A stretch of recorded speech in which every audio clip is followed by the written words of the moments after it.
I had a biopsy, and the biopsy showed that there was cancer. It was an elevated PSA blood test that led Marty Feeney to have that biopsy. At first, his doctor recommended active surveillance, keeping close watch to see if his cancer showed signs of spreading and becoming life-threatening. After a couple of years, it did. I'd have to do something, and I didn't know if it was going to be surgery, if it was going to be radiation. But if you could avoid surgery, you'd rather do that. I would.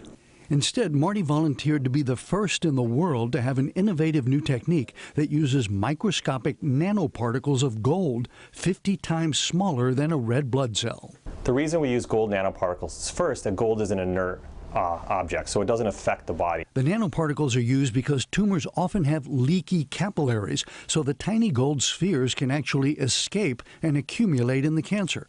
That's when the laser comes in. What's unique about these particles is that the laser energy that we use only excites the particle, so tissues around it do not get damaged if they're not cancerous.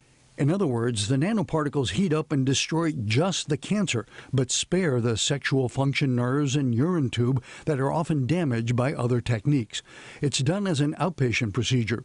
Marty was a first in a clinical trial at 3 U.S. medical centers. But if his result is any indication, I went home and never experienced pain. And within a week, I was riding a bike and playing golf. But I felt there was no recovery period.